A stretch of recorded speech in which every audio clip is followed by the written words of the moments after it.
Domestic abuse is condemnable. Unfortunately, it has been globally condemned by every civilized society. It's particularly condemnable of all crimes because the home is where a person is supposed to feel the safest. And unfortunately, it turns out that because of the person that he or she has to live with, he lives in constant fear or self-deprecation or things like that. It's also particularly condemnable because the victim doesn't end with one person, doesn't end with the person who is being abused, but the victim extends to every other person in the household and in the society. The children are badly affected, the domestic servants, the neighbors are all adversely affected. And when an abused person is at work, he cannot function optimally.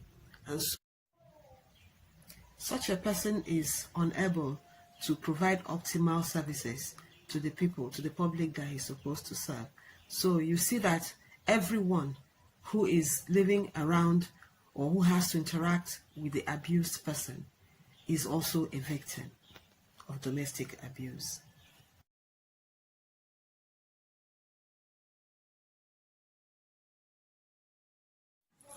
My name is Nkem Ago.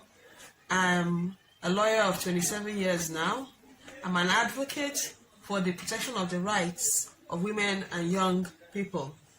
I'm also a crusader for alternative dispute resolution.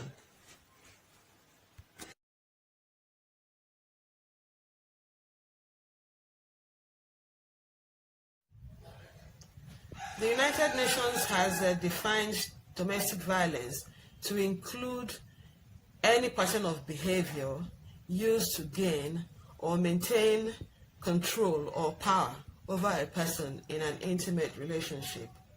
Left to me, I would have wanted to widen the scope of the definition to include persons within a household rather than just persons within an intimate relationship.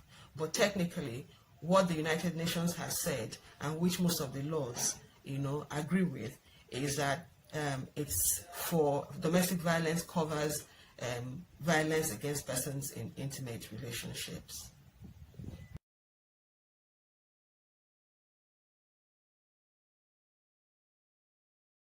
Well, the causes can be limitless, I think, but looking at it the much I can, I think the causes could be deep-seated psychological or emotional damage to the perpetrator, which makes him feel or her feel more comfortable and better within him or herself when he's able to subdue or make someone else feel less than what they are. And again, there are some socio-economic triggers to these things. When sometimes the person being abused is the one having a lower socio-economic status in the relationship. Sometimes it is the abuser that has that level of socio-economic level, and it makes the person lash out at the person who is closest to him or her.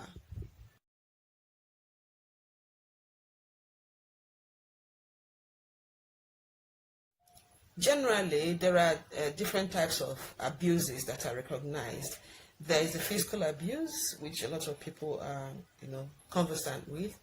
There is the psychological abuse. There is sexual abuse. There is economic or financial abuse, and so on and so forth.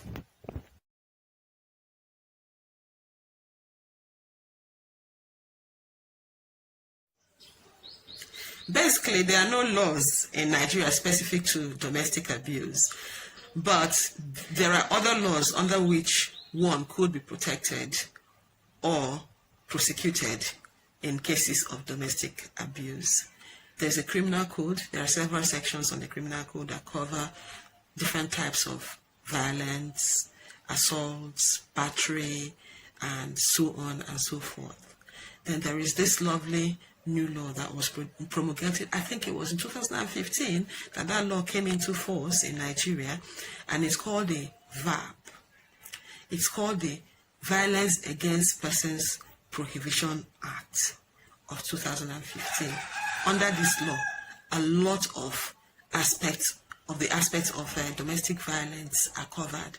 In fact, that law, when I first saw it and I read through it, I felt that the government had finally started paying close attention to different forms of violence. It regulates even psychological assaults. It regulates even threats, even financial abuses. It's quite an expansive, it's a small bit of booklet of law, but it's quite expansive in what it covers. With the passing of the VAP Act, the federal government and the state governments who have adopted it have essentially expanded the scope of the criminal code. In fact, they have improved on the provisions of the criminal code and the penal code. The VAP, in fact, makes provision specific to domestic abuse. It also provides for spousal rape, abandonment, forced ejection, and any act of using money or financial control over a person, including your spouse. It provides against any form of isolation of someone from his family or friends. Some of these acts of cutting usually happens to the women, cutting a wife off from his family, from her family and friends, with the aim to maintain stricter control over her. VAP also provides against harmful traditional practices, which includes battery. You remember, if you know the way things are in Nigeria, in some societies, in some communities in Nigeria, it is in fact expected that a husband should occasionally beat the wife for a number of cultural, traditional reasons that they give, stating the benefits of that. Now, VAP says it's not acceptable. So it's quite an expansive, piece of law that the government has set up, even though it has its drawbacks, but it has tended to expand the scope of actions and intentions and attempts which come under domestic violence, and it's really kind of encouraging to people in practice. So even though the VAP is not a law made exclusively to provide for domestic abuse, it does have lots of sections in it that can be applied to help or support people who are suffering from domestic abuse. Those sections that I have mentioned are particularly useful to anyone who is seeking to provide compensation and protection for sufferers of domestic abuse.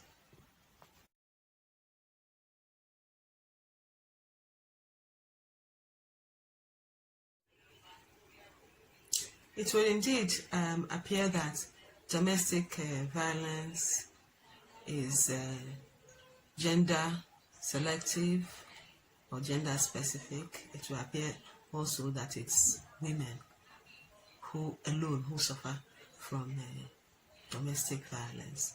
This is understandable because most of the reported cases of violence have to do with physical or sexual violence, and naturally women are the key victims and men are the key perpetrators. However, that is not always the case.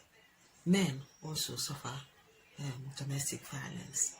The only reason it seems as if it's only women is that these men also take it in their stride and hardly complain because they are afraid to speak up, and they are also not sure if they speak up if anyone would take them seriously or if any action will be taken in their defense.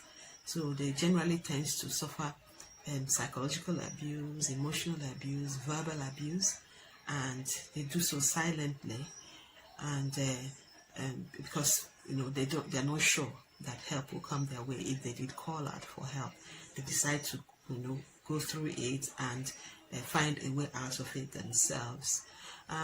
But recently there have been changes in the laws, or some restructuring of some laws, which have made it possible for a man to actually complain about something and be taken seriously. And there was a recent example that I want to use of a case in Nigeria where a woman was accused of raping the husband to death, and the matter was brought to the court under the criminal code, in which case she was only charged for manslaughter.